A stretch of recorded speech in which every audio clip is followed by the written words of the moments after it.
ให้มากมาให้มันมาให้มันมาให้โอ้ยไอ้นี่ใช่เมื่อกี้บ่เจ็บติเจ็บบ่ไหนเบิ่งบ่ไหนเจ็บเบิ่งนี่โอ้ยน้องสิเฮ็ดจังได๋วะหึจะเฮ็ดจังได๋ลองถามดูเดี๋ยวนี้เฮาสิรอดกันบ่ฮะเฮาสิรอดกันบ่เดี๋ยวนี้น่ะไอ้น้องไอ้คือบอกน้องหลายเทื่อแล้วบ่ความแบบนี้น่ะแม่นน่ะแล้วเป็นหยังน้องบ่จื้อได้ซั่นน่ะน้องก็ผู้บักใหญ่แล้วน้องก็ต้องจื้อเอาไปอันมาแล้วว่าสิบ่อยู่ได้เดี๋ยวนี้เฮ็ดจังได๋คันเขาบ่อยู่พัทยาไปสอบไอ้ก็ฮู้ว่าน้องบ่มีทางไปนะไปใส่พี่น้องน้องก็บ่รับแล้วแม่นบ่แม่นไปใส่ก็บ่รับแล้วพ่อบ่ตึงให้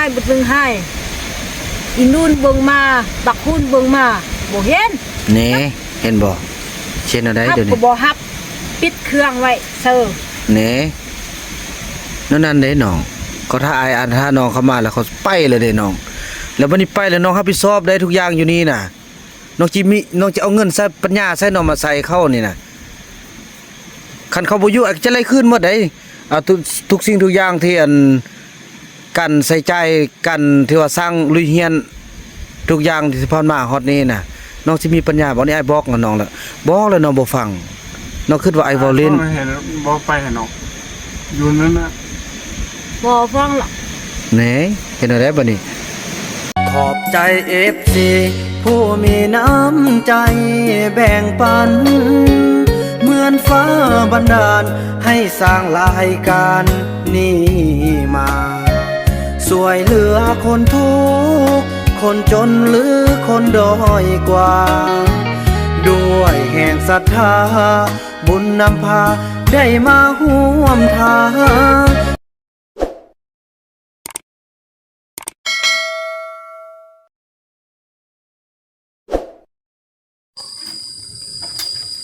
บ่เอานั่นนะไว้อัพก็ฮักไปเองให้มากมาให้มันมาให้โอ้ยไอ้นี่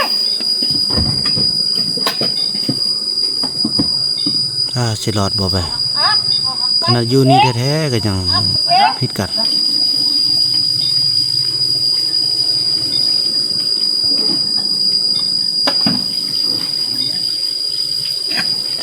อย่าอะไรทุกเด้อดีเด้ออย่าอะไรทุกเด้อไอ้ทุกเราตายไปท้องแล้วก็มันดึงเฮ็ดเจ็บปากพ่อแห้นี่ชุเลยรู้นะพ่อนะแม่นะพี่ทำดังพุ่มมาจ้องมาหาอาว่าตัวอาว่าดี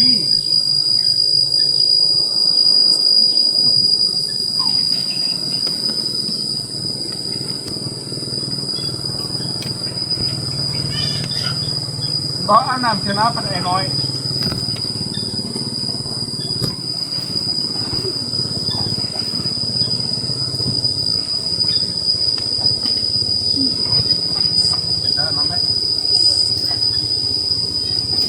ขั้นมันก็บ้องน้ำ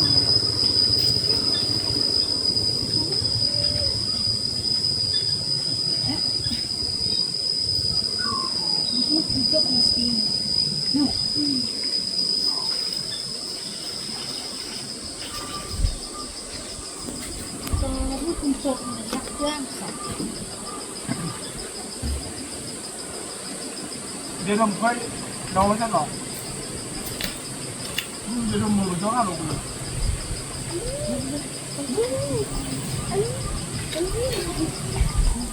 ทิกได้ยินเขาหายกันบ่ยินแต่ญาติเนาะข้างนอกได้ผู้หายนั่นนี่น้องสิมักบ่เอาพี่น้องเอ้ยบ่ได้ละพี่น้องเนาะจะได้ลงก็แบบจังได๋วะก็แม่นอะไรแต่ว่าแบบแท้จริงเคยแล่นก็บ่อาบน้ำซื่อเนาะแล้วเซาลีนบ่อยากอาบบ่อาบบ้านนั้นจังสิอาบแล้วเคยแล่นไปดึงนะไปดึงบิดยูนะโอ้ยพี่น้องบ่ได้ถ่ายคลิปซ้ำเจ็ดได้เนาะพี่น้องเนาะเบิ่งแล้วบ่เต็มบาทแท้พี่น้อยบ่ละบ่เต็มแท้ เอาขึ้นจกไปเลยจักเชื่อมจับ บ่เต็มแท้พี่น้องซาวดีมาสิไปโอลมกันก่อนโอ้ซาวลมก็พอดีพัดมาเนาะสาวติ๊กจนได้ออกมาเบิ่งพี่น้องเอ้ยน้องนกปิดหมดเครื่องบินหายได้อีกเทิงน่ะ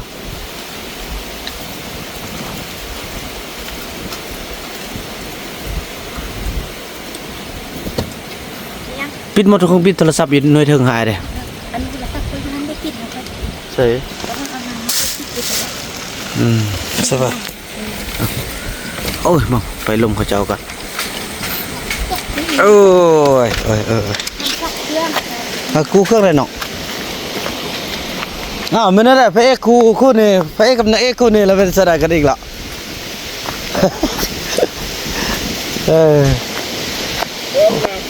ปล่อยได้อะไรแล้วบ่แบบคำเล่ากับกันบ่บริเวณมาบันทึกกัน ถือว่าพิษกันเมื่อกี้นี่บ่ไล่ละอาบน้ำพี่น้อยเนาะแล้วเช้าเรียกว่าพอทันอาบบัดน่ะสิอาบเองสินะคือว่าอะไรน้องเอ้ยบ่ถ้าบังคับคนแหละเขาเฮ็ดเฮามีแต่บอกคนนึงคือไอ้บอกคนแหละแบบกินข้าวคนแหละคันกินข้าวแล้วก็เอิ้นมากินก็กินถ้าบ่มากินก็ย่าแหละโอ้ยเบิ่งน้องเฮ็ดเมื่อกี้บ่ได้เรื่องมันแบบว่าเป็นการใส่ความมุนแห้งต่อเขาขี้ยานน้องเอ้ย บ่น้องได้เช่นอันนั้นเป็นไง ก็ว่าก็คือนั่นน่ะนิสัยของเขาบ่มักตัวนั้นน้องเอ้ย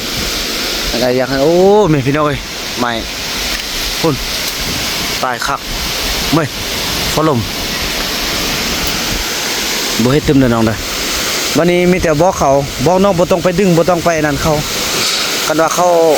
ไปก็ไปเขาบ่ไปแล้วก็ยากไหมโอ้พี่น้องเอ้ยพายุพอดีเข้าแท้ว่าไปไอ้สิลมช่วยไปเพื่อบอกให้มันพิดเที่ยงกันไอ้ก็สิบอกความซาลีให้เข้าใจแบบที่น้องอยากให้เป็น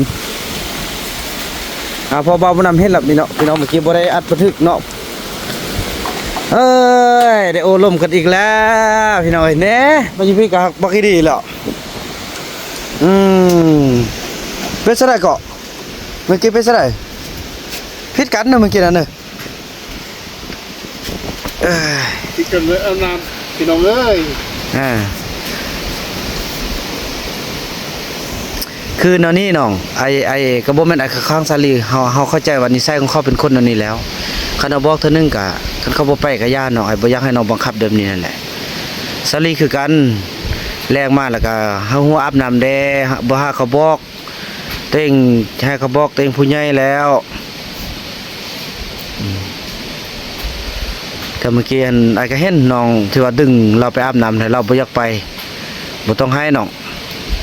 อันนี้แหละเขายานอีกแล้วน้องให้เช็ดจะได้หวังหรือว่าจังซี่บ่น้องไอ้ว่านี่น้องกับเขาคือสิเป็นวาสนาคู่กันสิบ่แม่นกันบ่น้องเว้ยเพราะไอ้ก็ฮู้นิสัยของน้องคือไอ้น้องก็จะเอากันน้องป้าซะน้องแค่เขาตายโลดน่ะแค่เขาตายแล้วน้องฟังความไอ้แดไอ้บอกน่ะบ่ซั่นมีเทน้องถ้าอยู่นี่เลยบ่ได้น้องให้น้องนี้ให้น้องฟังความไอ้เคยบอกน้องแล้วว่าสมมุติยกตัวอย่างเนาะกินข้าวเนาะบอกความนึงเอิ้นมาไปน้องกินข้าวคันข้าวบ่กินแล้วก็บ่ต้องเอิ้นตื้มน้องบ่คือเดี๋ยวนี้แหละได้ยินน้องว่าไปอาบน้ำไปมันค่ำแล้วก็ถือความน้องหั่นแหละก็ถือแต่ให้น้องเข้าใจว่าเขามันบ่แม่นคนเฮาน้องแล้วมื้อนี้น้องไปเว้า2-3ความแล้วน้องต้องเข้าใจเขาว่าบ่ต้องคือไอ้ชอนน้องนะแบบว่าบ่อยากบังคับเขาคือนิสัยของเขาน่ะเขาเกิดมาอยู่ในป่าแล้วน้องเอ้ยน้องเฮ็ดแบบนี้อีกตึ้มแล้วไอ้ขอห้องน้ำน้องบ่ต้องเฮ็ดน้องมาดึงเมื่อกี้ดึงให้เราไปอาบน้ำน้องจับแค่ยกขึ้นจะได้ก็ว่าแหละเราก็ฟิตไอ้ก็เห็นแล้วก็อันนี้แหละความบ่พอใจของเขาน้องเอ้ยแล้วเราฟิตฉะนั้นแหละไอ้ก็เฮ็ดได้ไอ้สิสอนให้น้องฮู้จักว่าบ่ต้องไปบังคับเขาน้องบัดนี้น้องบ่บังคับอีกบัดน่ะคือยกตัวอย่างแบบกินข้าวไอ้ก็สอนน้องแล้วเด้คันอื่นเท่านึงบ่กินแล้วก็บ่ท่าอื่นเขาตึมคืออาบน้ำคือกันแบบเฮ็ดเวียกคือกันน้องบ่แม่นไอ้แบบจังได๋วะน้องเป็น FC ไอ้น้องฮู้เนาะนิสัยของเขามาแต่ได้เนาะเขาเป็นจังได๋หั่นนะไอ้ละอยากให้น้องต้องใจใหญ่ไว้ลดนะบ่ต้องคิดดอกว่าสิให้มันเป็นคือคนเฮานะเขาเจ้าเกิดมาแบบนี้แล้วน้องเอ้ยไอ้อย่าเข้าห้องน้ำน้องแหละบ่ต้องเฮ็ดตึมขนาดแบบนี้ คันว่าเขาจะอาบก็อาบเขาบ่อาบก็ย่าเขาน้องเอ้ยเห็นบ่ให้เราเด้นี่เห็นอะไรไออันตรายเด้น้องอันนี้แหละจุดที่ไอจะไอเป็นห่วงที่สุดน้องจุดนี้นี่แหละ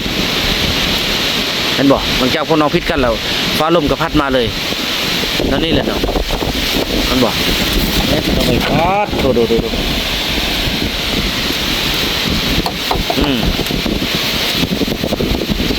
สไลด์พี่น้องไอ้ตอนนี้นะ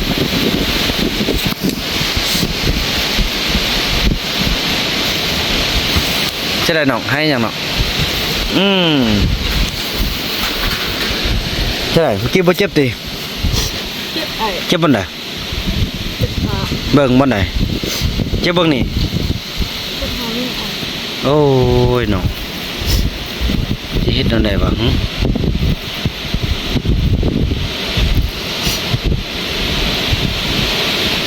ยังเอามาทุกข์ใจแท้ อยู่บ้านในกัน ฝนตก อยู่บ้านน้องเขาบ้านแม่เพกินว่าน้องไปที่ก็แม่เพบอกไปกระโดดกระโดดปะเนี่ย น้องคือกันคันเขาเอาเข้าไปให้ผู้เฒ่ากินก็ให้ผู้เฒ่ากิน เขาบ่เฮ็ดดอกน้องผู้บักงามน้องผู้บักงามแล้วนะไอ้ไรเขาบ่เฮ็ดดอก แม่บุ้มเดือดซี่แล้วไว้ เห็นบ่แม่ทัพแพทย์บ่เป็นตาซี่แล้วน้องผู้งามแล้วอ้ายนี่แหละบอกให้อันเคยไล่ไปช่วยเอาของอยู่ของกินให้นะเฮาช่วยผู้เฒ่าน้องน้องนั่งนี่อันไรน้องนั่งนี่น้องเคยเจ๊จะได้ลองถามดูเดี๋ยวนี้เฮาสิรอดกันบ่ฮะเฮาสิรอดกันบ่เดี๋ยวนี้นะสลีเด้อไอ้จะถามดูน้องมักแบบใดเดี๋ยวนี้นะไอ้จะบอกครับพวกน้องแล้วเพราะว่าเฮาจะร่วมกันให้มันตกแตกซะเนาะแล้วตอนนี้น้องเช็ดเอาได้เดี๋ยวนี้นะน้องบ่มักเด้อใดน้องบ่มักไอ้ไรเฮ็ดเอาได้เดี๋ยวนี้บ่มักไอ้ไรมักหายบ่น่ะ ให้ไอ้เขามักให้ มักหายมักดึง ไอ้กระบอกตัวเลยซี่บอกเลยแล้วน้องอารามน้องไอ้คนน้องอารามเด้3 มือแล้ว เดี๋ยวนี้ซับมือบ่อาบน้ำ ว่าน้องมันว่านี่น้องก็อาบ น่ะ น้องอาบ เดี๋ยวนี้อาจสิฟังความผู้ใดนี่น่ะอาจสิฟังความผู้ใดบัดนี้เดี๋ยว อัพคือเก่าอยู่เอ้า คิดว่าไอ้น้องก็อาบ น้องก็อาบ มันว่านี่น้องก็อาบ มีหยังบ่เฮาเปิดอันประชาธิปไตยเด้อบ่ต้องน้องก็บ่ต้องว่าอาจสิเข้าข้างเซาลีก็บ่ต้องว่าอาจสิเข้าข้างเบาไหลเด้อมื้อนี้อาจสิถามความจริงกับพวกน้องเรามันเป็นจังได๋แท้แล้วเมื่อวานนี้น้องอาบ อาบ แต่ว่าน้องนุ่งเครื่องเก่า เสื้อเก่า บัดนี้น้องอาบเนี่ยน้องก็ซักเครื่องใหม่เด้บัดนี้นะซักใหม่เครื่องแฟบบ่ไกลไล่อ้ายก็บ่ให้อึดให้ยากหยังเครื่องใหม่ก็บ่ไกลไล่ อีบ้านี่ก่อนน้องนะอาฮักน้องนะเมียจะลงคนสลิดเอาบริษัทอะไรน้องนะอาซื้อสลิดให้ น่ะขนาดกางเกงเขายังซักให้น้องเอ้ยเขาฮักน้อง แต่คืออันนี้ซะเพราะว่าเซาลี่เนี่ยไอ้เข้าใจพออายุกับเข้ามาไอ้ฮู้นิสัยของเขาเนาะไอ้จะขอเป็นตัวแทนเว้าให้น้องฟังเด้อเดี๋ยวนี้เรื่องฮักนี่คันเซาลี่บ่ฮักน้องนี่เราก็บ่ยอมเอาน้องเนาะนี่ก็ เอาบอกก็เต้นลงอยู่เอา บ่ว่าพื้นที่ผ่านมาเทิงว่าเดี๋ยวนี้หั่นนะเทิงว่าเซาลี่นี่มาอยู่จุดนี้ล่ะก็ย้อนเราฮักน้องหั่นแหละเราจึงเอาหั่นนะ โดย แล้วบัดนี้น้องก็ฮักเซาลี่แล้วน้องจึงเอา แล้วบัดนี้น้องก็อยากให้เซาลี่พัฒนาคือกับคนทั่วไปเนาะ แม่น แต่เดี๋ยวนี้ไอ้เจะคอ พอเราเฟ้นไปเอา ไอ้เจะคอแนะนำน้องจังซี่ซะคือให้น้องเข้าใจคือไอ้ซ่อนนั่นแหละแบบเฮาเฮ็ดเวียกเนาะ1เฮ็ดเวียก2กินข้าว3คืออันนี้ก็คือเฮ็ดเวียกเนาะหาไปอาบน้ำเนาะก็คือคนเฮามันบ่ทันได้บอกดอกหาอาบน้ำแล้วบัดนี้หั่นนะอันสิ่งใดที่น้องบ่มักอันนั้นน้องจำไว้ ตื่นมาไม่ใช่กะมันนึงเอิ้นที่เช้านี้ไอ้เอิ้นคือกันไอ้ น้องก็จักน้องก็อยู่ที่จัก โอ้บ่ได้เด้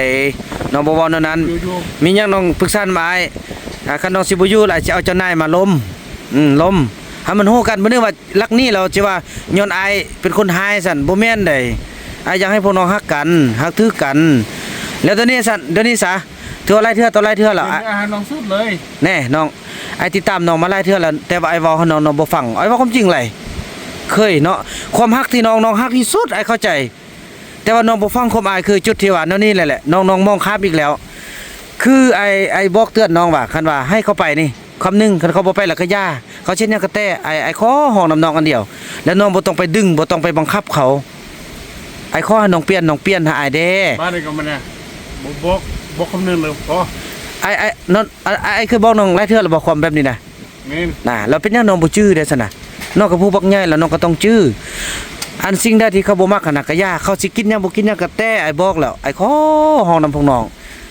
เห็นบอกทุกอย่างเฮาจะได้ดีหมดแล้วนะนี่มันอีหยังต่างพวกน้องก็ปลูกมาจนแล้วหมดแล้วเวียกแล้วหมดแล้วมันสิมาผิดกันเรื่องอาบน้ำนั่นนี่เซาลีคือกันน้องก็อาบ เพราะน้องบ่ได้ผิดใดกันหรอก แต่ว่าไอ้เห็นเมื่อกี้แล้วไอ้เห็นแล้วพอไอ้ก็บ่ได้บันทึกวิดีโอไอ้เห็นน้องดึงแขนเราขึ้นเราบ่มักเราฟิตเรานั่นแหละอันนั้นแหละคือเขาบ่พอใจน้องเอ้ย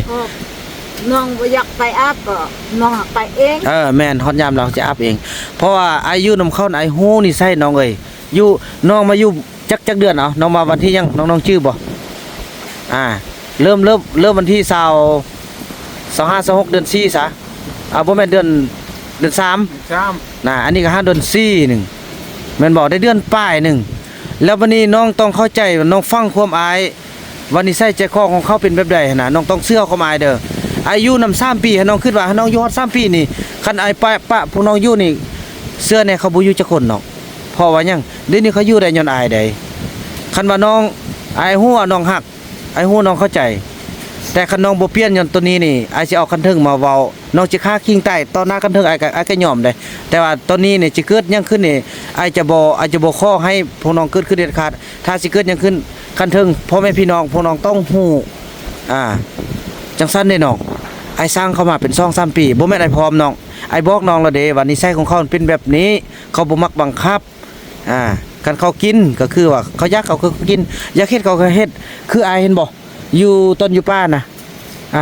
อายนี่แหละแต่งกินให้เขายามเขาบ่อยากน่ะป้าอยู่ตีนบอนเขาก็บ่กินน้องเอากับป้าหั่นเรื่องก็มาทอกไว้หม้อบัดเฮาก็ต้องบ่ดีว่ายามพวกน้องอยากกินยามใดพากันกินเด้ออายกินแล้วก็เฮาต้องอดน้องเพราะเฮามาช่วยเขาน้องคือกันน้องก็มาช่วย ไม่ได้มา แล้ววันนี้ไอ้ข้อห้องเดี๋ยวเห็นบอกมื้อนี้ไอ้ก็เห็นว่าความจริงนี่อายุลุ่มมันเนาะไอ้ก็เห็นพฤติกรรมที่ว่าน้องดึงแขนเราขึ้นอยากให้ไปอาบน้ำน่ะคันเป็นคนเฮานี่แม่นแท้แต่อันนี้มันเข้าน้องน้องต้องเข้าใจบ่แม่นเข้าข้างสาลีเด้อเห็นบ่เอาไปอันมาแล้วว่าสิบ่อยู่เด้เดี๋ยวนี้เห็นเอาได้คันเขาบ่อยู่พัทยาไปสอบอันนี้แหละไอ้เป็นห่วงน้องเอ้ยคือน้องสังเกตเห็นบ่นางจอมลูกของเขาน่ะไปยืนอ้ายฮอดอันเขาเฮียนอยู่ในเมืองน่ะไปแซ่ก็ไปห้องแฮมภัตตาคารเนี่ยไอ้พาไปหมดกินเนี่ยไอ้ก็พากินไปเที่ยวแซ่ก็เที่ยว แล้วบัดนี้น่ะปีป่ายจะฮอด2ปียังอีกส่งเฮียนเดียวจะฮอด2ปีไปป้าเรียบร้อยอ้อยต่อยน้องคิดว่าเฮือนห้องเฮือนเดินดาวของเขาน่ะจะเป็นที่พึ่งของเขาบ่ถ้าว่าเขาบ่มักน่ะเขาบ่อยู่ได้น้องเว้ยน้องบ่อย่าไปคิดอันนี้แหละใจของเขาน่ะเป็นอันนี้แล้วเฮาคิดเอาได้เอาเดี๋ยวนี้นะเฮ็ดเอาได้แล้วเดี๋ยวนี้เราเจ็บมาหลายเทื่อเราให้มาหลายเทื่อแล้วน้องไอ้กระต้นศาสตร์ได้เอาไปเอามาแล้วไอ้สิเป็นกำย้อนได้พวกน้องกำย้อนน้องได้คันว่าน้องไอ้ก็ฮู้ว่าน้องบ่มีทางไปนะไปใช้พี่น้องน้องก็บ่รับแล้วแม่นบ่ แม่น ไปใช้ก็บ่รับแล้วน้องสิไปรับจ้างทางอื่นน้องก็บ่มีแฮงแล้วนะแม่นบ่น่ะฉะนั้นน้องอยู่นี้น้องก็ต้องฟังความไอ้แนะนำมันได้อยากให้ฟังทุกอย่างเดี๋ยวนี้น้องฟังหมดแล้วเวียกงานอีหยังต่างของเฮ็ดได้แต่ว่าเรื่องเอาใจคนเนี่ยแล้วน้องต้องพยายามเติมคันว่าน้องว่าเรื่องแต่งกินน่ะนะคันว่าน้องจังซี่ซะคันว่าแต่งกินว่าแต่งกินมันไอ้ก็ดูต้นผู้เฒ่าบ่เป็นหยังเดี๋ยวนี้ไอ้สิเอาคนมาคั่วแทนน้องบ่ต้องยุ่งเกี่ยวกับอันของกินผู้เฒ่าผู้แก่เด้อแล้วก็บ่ต้องยุ่งคั่วของกินกับตัวนี้บัดนี้เวียกงานที่ว่ามีน่ะพวกน้องสิเฮ็ดแนวใดก็เฮ็ดอาจสิบ่บอกอีกแล้วเพราะว่าบอกไปมันก็สิขัดใจสมมุติว่าไอ้บอกไปเสียหญ้าสิเนาะน้องอยากไปอยู่แน่น้องอยากไปอยู่แต่เซาลี่นี่น่ะบ่อยากไปแล้วน้องมาขัดใจมาดึงมาอีหยังต่างหั่นน่ะสนั่นหั่นน่ะ สรีไปลงไปโดนบ่เกี่ยว บัดนี้น้องเปลี่ยนให้เด้อน้องเปลี่ยนซะเด้อน้องฟังซะไอ้ น้อยไปคนเดียว น้องไปคนเดียวเพราะว่าเดี๋ยวนี้หั่นเรื่องเป็นห่วงหลายเด้น้องเอ้ยเป็นห่วงได้อันนี้แหละใจของเขาน่ะน้อง ไอ้ของเจ้าเรา นี่ไล่เทื่อแล้วแต่ว่าน้องป้าไอ้คนนั้นเป็นครั้งสุดท้ายซะเอาอีเพชรก็ไป ไปเยี่ยวบนเหงื่อมันหุ้นไปเยี่ เดี๋ ย ยว วเรา สร้างเถอะน้องมันนั่นแหละห้ามก็ห้ามบ่ได้ เดี๋ยวเรา โทรศัพท์ปิดแล้วบ่ปิดไหมฟ้าเริ่มก่อมาบเลยปิดหมดเครื่องบินแล้วก็เนาะโทรศัพท์น้องดีเด้ เนี่ย ปิดบ่ได้ โทรศัพท์บริษัท ปิดไว้น้องเขียนฟาดาเด้ สติกาเล่นเอามาเบิ่งเฮ้ยอาจจะเฮ็ดแนวใดเนาะกับพวกน้องสองคนนี่แล้วเซาลี่นี่ น้องพอจับแค้นคือดึงไปคือบักคำน้อยบึดึงตีบึดึงหับบึดึงหาย บ่บันที บ่แน่น้องอันการดึงของเขาน่ะมันแต่ว่าบ่ตีนก็เขาก็ยานน้องเอ้ย น้องอยากตะ น้องอยากปาดแล้ว เลยน้อง เจ็ด อยากนี้อยู่คนเดียว น้องอยากนี่อยู่คนเดียว เลย แน่เห็นบ่ใจของเขาเด้น้องเฮ็ดแนวใดเดี๋ยวนี้น่ะแล้วจังซี่ซะ เขาหักเซฟมันก็หักเซฟเอง แล้ว หักเซฟคนเดียว แล้วน้องสิไปอยู่ไสซะนะ น้องอยากเซฟอยากฟัน โอ้ ฟันเอง อยากแยกอยากเฮ็ดคนเดียว เอาจังซี่ซะนี่มันยังหาโอกาสกันแน่ๆเดี๋ยวไอ้สิลมไอ้ไหลเนาะแล้วต่อไปบ่เฮ็ดแบบนี้ตึมเนาะคันยังเฮ็ดแบบนี้แล้วบ่เอาอันบ่ มันบ่เอาอ้าย แล้วคันเปลี่ยนนี่เอาได้เนาะแม่นบ่ แม่ แล้วจังซี่ซะเราให้โอกาสน้องครั้งสุดท้ายเด้อเพราะว่าแน่อาจจะเว้าให้ฟังเนาะอาจจะเล่าให้ฟังเด้อนั่นนี่เพราะว่าอันเหตุการณ์ที่หนึ่งก็คือเว้าความจริงน้องไอ้ฮู้จิตใจของเขาให้น้องเข้าใจเด้อเอาปิดหมดเครื่องบินแล้วล็อกไว้ฟังความอาจจะเว้าอันนี้ก็คือไอ้ฮักพวกน้องทั้งสองเด้อบ่แม่นไอ้เข้าข้างเพราะว่าซอรี่ไอ้ฮู้นิสัยทุกอย่างแล้วน้องก็มาอยู่เดือนปลายก็ฮู้นิสัยของน้องทุกอย่างจังซี่เดี๋ยวนี้พวกน้องน่ะได้ก็เป็นพวกเป็นเมียกันแน่บ่นึงก็มีลูกขึ้นมาแล้วเฮ็ดแนวใดฉะนั้นพวกน้องต้องสู้เพื่อลูกได้น้องนี่ไอ้เคยเตือนแล้วครั้งที่หนึ่งน้องทับจอกใส่เนาะแล้วก็ย่านแมันบ่มีความจริงบ่นี่น่ะ แม่น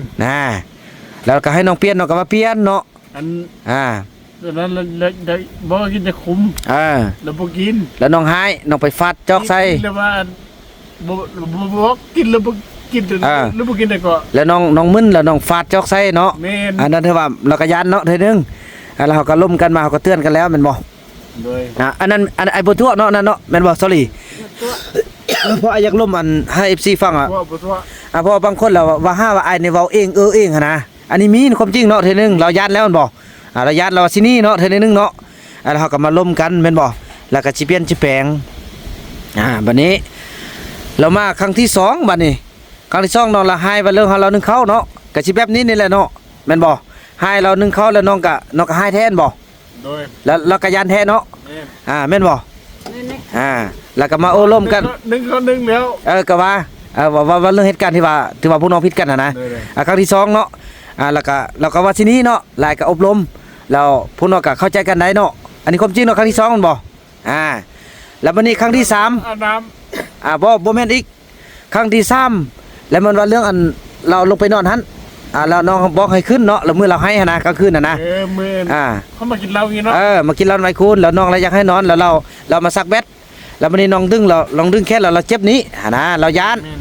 น้องชื่ออะไรอันนั้นครั้งที่3แม่นบ่มีความจริงเนาะนี่เนาะแล้วก็ย่านไอ้ก็อบรมไปแล้วเนาะแล้วครั้งที่4เหมือนครั้งนี้แม่นบ่ ใครชื่ออาน้ อาบน้ำนี้เราก็เจ็บแค้นอีกเราก็ย่านอีก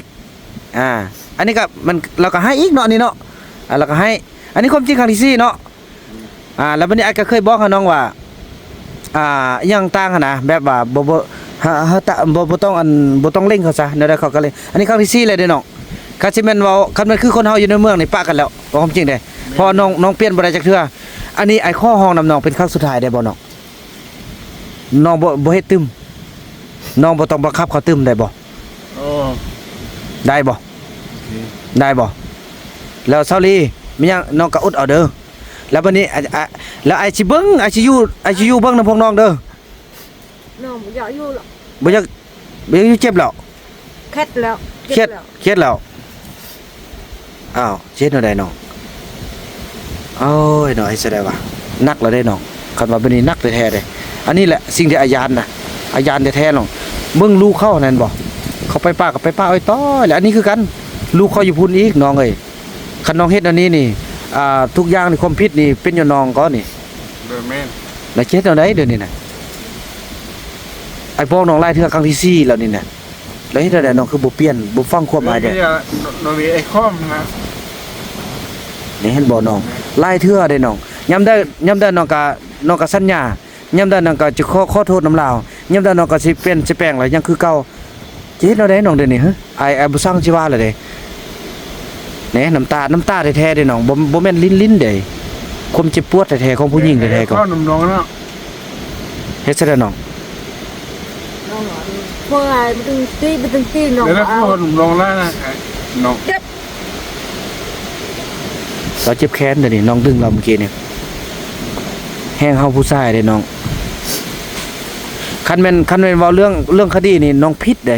ว่าเรื่องทำลายร่างกายของผู้หญิงเด้น้องเอ้ยเพศที่อ่อนแอกว่าเดี๋ยวนี้แล้วเจ็ดแนวใดเดี๋ยวนี้ฮะน้องสิแก้ไขปัญหาแนวใดเอาไอ้บ่สร้างสิว่าล่ะเด้พวกน้องร่วมกันเองเลยเอาพวกน้องสิร่วมกันได้ก็ล้มไอ้จีบันทึกเป็นหลักฐาน ไว้ไอ้ข้อมันแท้เลย เฮ็ดซะได้น้อง ข้อเป็นข้อเป็นอะไรนี่ อะไรข้อเปลี่ยนข้อแปลงล่ะเฮ็ดซะได้ ข้อหนุ่มน้องได้ เพราะนี่ก็ครั้งที่4แล้วน้องยามใดน้องก็เว้าแบบนี้แต่ทีนี้แล้วก็คิดซะได้ทุกครั้งน้องก็เว้าแบบนี้แล้วคันแม่นอายนี่อายก็บ่สร้างว่ากันได้คันแม่นอายนี่อายก็สิบ่สร้างว่าได้ว่าความจริงเด้ครั้งที่4แล้วบัดนี้น้องแก้ไขเองน้องล้มเราเพราะอายจะบ่สามารถล้มยังได้แล้วได้เพราะมันไล่เอาไปมาก็จะเป็นการตัวเข้าซื่อๆก็อายนี่ก็ได้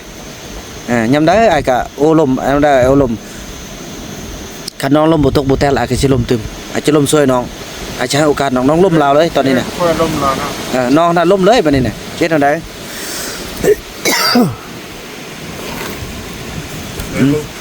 บ่ไปปาเลยไอ้ข้อมันเป็นไง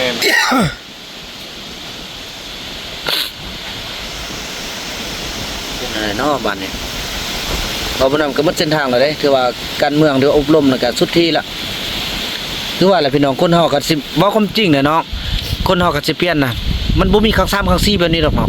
สูงสุดแต่2ครั้งเท่านั้นบ่มีครั้ง3คือครั้งสุดท้ายอันนี้ครั้ง4แล้วน้องเอ้ย อันนี้อยากให้ FC ที่ว่าเขาด่าอ้ายว่าอ้ายนี่เป็นคนที่ว่ากำกับอีหยังต่างว่าอ้ายเป็นคนที่เว้าเองอันนี้อ้ายอยากให้พวกน้องร่วมกันเองแน่นี่น่ะ โอ้ก็ให้ตีมาให้น้องว้าว แหน่ เฮ็ดแล้ว คือบักคำน้อยมาตีมาติเนี่ยน้องก็บอกอ้าวซ้ำปานนี้น้องก็บอกอ้าวบ่ได้กลับมาเอาพวกเก่าบ่ นั่นก็น้องใจของเขา อันนี้แหละไอ้ซ่อนไอ้บอกน้องแต่ละเทื่อน้องคิดว่าไอ้เว้าลิ้นน่ะไอ้เรื่องเกิดอันนี้มันเกิดอีกแล้วครั้งที่4แล้วนี่ครั้งที่ไอ้บ่ฮู้นี่บ่ฮู้ว่ามีจักอย่าง น้องอยากไปอาบก็ไปอาบน้องไปอาบเอง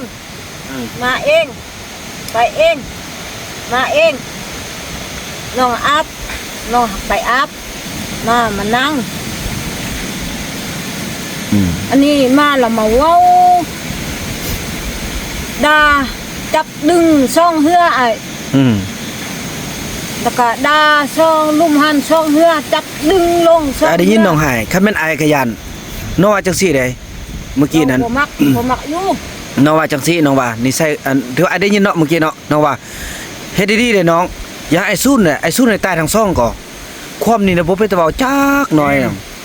บ่เป็นตะเว้าเด้ไปเว้าซะเข้าอันตรายเด้น้องเอ้ยอันนี้แหละสิ่งที่อายานน่ะเฮ็ดเอาได้มันเกิดขึ้นแล้วป้าหน่อยเฮ็ดเอาได้เนาะอาจี พวกบ่ตึงให้